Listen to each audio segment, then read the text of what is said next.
नमस्कार दोस्तों, स्वागत है आपका आज की इस वीडियो में। इस वीडियो में मैं बात करूंगी भगवान जगन्नाथ मंदिर के बारे में। माना जाता है कि भगवान विष्णु जब चारों धामों पर बसे अपने धामों की यात्रा पर जाते हैं तो हिमालय की ऊंची चोटियों पर बने अपने धाम बद्रीनाथ में स्नान करते हैं, पश्चिम में गुजरात के द्वारका में वस्त्र पहनते हैं, पुरी में भोजन करते हैं और दक्षिण में रामेश्वर में विश्राम करते हैं। द्वापर के बाद भगवान कृष्ण पुरी में निवास करने लगे और बन गए जग के नाथ अर्थात जगन्नाथ। पुरी का जगन्नाथ धाम 4 धामों में से एक है। पुराणों में इसे धरती का वैकुंठ भी कहा गया है। यहाँ भगवान जगन्नाथ बड़े भाई बलभद्र और बहन सुभद्रा के साथ विराजते हैं। अब मैं बात करूंगी कुछ ऐसे चमत्कारों के बारे में जिसे सुनकर वैज्ञानिक भी हैरान रह गए हैं।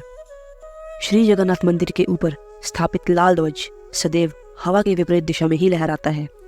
ऐसा किस कारण से होता है ये तो आज तक वैज्ञानिक भी पता नहीं कर पाए हैं।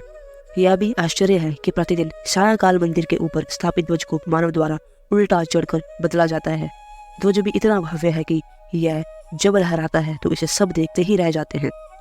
ध्वज पर शिव का चंद्र बना हुआ है। तो अब बात करते हैं मंदिर के दूसरे चमत्कार की।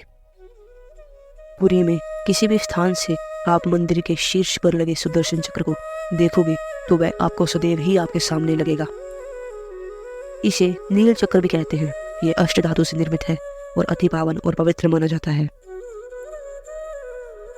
सामान्य दिनों के समय हवा समुद्र से जमीन की तरफ जाती है और शाम के दौरान इसके विपरीत होता है, लेकिन पुरी में इसका उल्टा होता है। अधिकतर समुद्री तटों पर आमतौर पर हवा समुद्र से जमीन की ओर आती है, लेकिन यहाँ जमीन से समुद्र की ओर जाती है। मंदिर के ऊपर गुंबद के आसपास अब तक कोई भी पक्षी उड़ता हुआ नहीं देखा गया। इसके ऊपर से विमान भी नहीं उड़ाया जा सकता। मंदिर के शिखर के पास पक्षी उड़ते नजर नहीं आते, जबकि देखा गया है कि भारत में अधिकतर मंदिरों के गुंबद पर पक्षी बैठ जाते हैं या आसपास उड़ते हुए नजर आते हैं, पर यहाँ पे आपको कभी भी मंदिर के गुंबद पर कोई पक्षी उड़ता हुआ या बैठा हुआ नहीं दिखेगा। मंदिर की रसोई में प्रसाद पकाने के लिए 7 बर्तन एक दूसरे पर रखे जाते हैं। वो सब कुछ लकड़ी पर ही पकाया जाता है।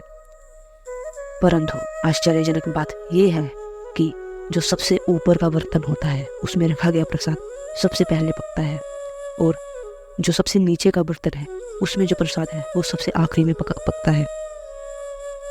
जबकि सामान्य तौर पर सबसे नीचे रखा गया बर्तन ही सबसे पहले पकना चाहिए, परंतु यहाँ पे सब कुछ उल्टा है।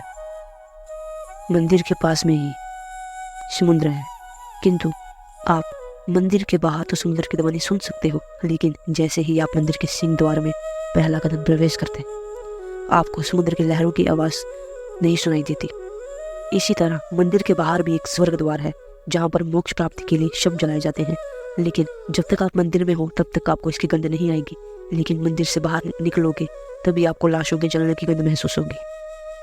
अब आता है मंदिर का सबसे विशेष चमत्कार। माना जाता है कि 3 बार समुद्र ने जगन्नाथ जी के मंदिर को तोड़ दिया था। कहते हैं कि महाप्रभु जगन्नाथ ने वीर मारुति हनुमान जी को यहाँ समुद्र के नियंत्रण करने के लिए नियुक्त किया था, परंतु जब हनुमान जी भी जगन्नाथ बलभद्र और सुभद्रा जी के दर्शन नहीं कर पाते तब वह प्रभु के दर्शन के लिए नगर में प्रवेश कर जाते हैं, और ऐसे में समुद्र भी उनके पीछे नगर में प्रवेश कर जाता है। केसरी नंदन हनुमान जी की इस आदत से परेशान होकर जगन्नाथ महाप्रभु ने हनुमान जी को यहाँ स्वर्ण बेड़ी से आबाद कर दिया। यहाँ जगन्नाथपुरी में ही सागर तट पर वैदी हनुमान का प्राचीन एवं प्रसिद्ध मंदिर है। भक्त लोग बेड़ी में जकड़े हनुमान जी के दर्शन करने के लिए आते हैं। तो आज की इस वीडियो में इतना ही था। आगे आप जिस विषय पर भी अगली वीडियो चाहते हैं उसे कमेंट में लिख दीजिएगा, और अगर आपको ये वीडियो पसंद आए तो इस वीडियो को लाइक करके चैनल को सब्सक्राइब कर लीजिएगा और दोस्तों के साथ शेयर भी कीजिएगा।